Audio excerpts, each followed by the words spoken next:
عبد العزيز بوحريقة، وكيل عام الملكية المغربية للتأمين اللي معروفة بالوطنية في مدينة ولاد تيمة. اليوم نظمنا واحد ندوة حول موضوع حوادث الشغل، وكان هذا تحت الطلب المتزايد ديال رؤساء الشركات اللي مأمنين عنا.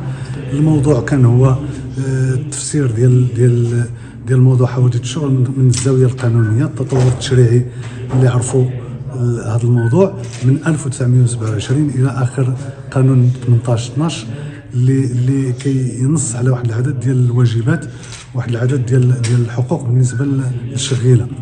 في هذا الاطار حاولنا ننوروا المشغلين بضروره من ناحيه الوقايه واتخاذ التدابير اللي كيلزم بها القانون للوقايه من حوادث الشغل، وكذا يعني بالنسبه للتامين اللي هو اصبح منذ 2002 تامين اجباري.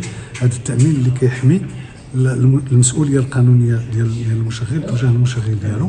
كانوا حاضرين معنا ناس من لا سي ان اس اس، هذا الشيء نظمناه في الغرفه التجاريه والصناعيه في اكادير، الناس ديال الانسبكسيون الترافاي، اساتذه جامعيين، محامون، رؤساء شركات.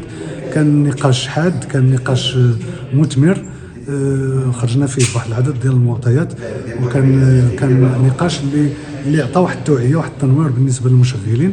ونتمنوا ان شاء الله تكرر بحال هذه المناسبات ان شاء الله باش نلعبوا الدور ديالنا على احسن ما يرام. دابا داك اللي طرا له الحادثه خاصو يعلم رب العمل ديالو، خاصو يعلم عنه في 48 يعني في 48 ساعه اللي كتثبت هادشي، في حاله اذا كان باقي في الحياه، الى مات العائله ديالته الناس اللي معاه كيعلموا الشغل، كيقولوا له راه بعد الحادثه هذا السيد مشى عند الله وصافي.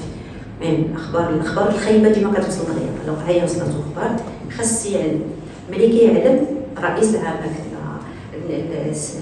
المشغل خاصو يعمر هذاك الفورمولير، يصيفطوا واحد لاسيغونس، واحد لا ديريكسيون ريجيونال. اليوم كان عندنا الشرف الحضور ديالنا في هذا اللقاء التواصلي في مدينه اكادير الملكيه المغربيه للتامين حول موضوع دور التامين على حوادث الشغل في الحفاظ على مكتسبات المقاولة المغربية.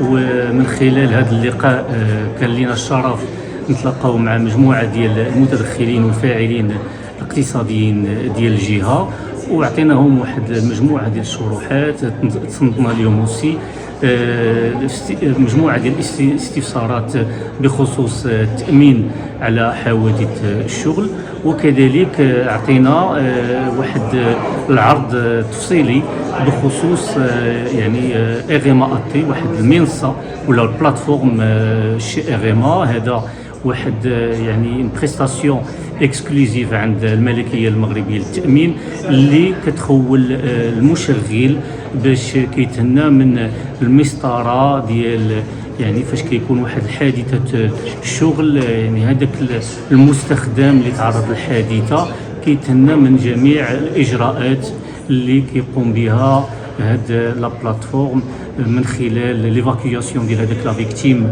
لا كلينيك كونفونسيوني، ومن جميع الاجراءات اللي كتكون بخصوص هاد يعني هاد الحادثه. والجديد اوسي في هاد لا بلاتفورم هو يعني لا ديسپونيبيليتي ديالها 24 heures sur 24 7 jours sur 7 اللي المشغل يعني ما كيكونش عنده ادنى اشكال سورتو فاش كيكون شي حادثه يعني اون دور ديال لي زوغير دو ترافاي اللي يقدر يدير يعني ديكلاراسيون بخصوص هذه الحادثه عند الوكيل العام ديالو. هو راسيتي صفحه متجدده على مدار الساعه.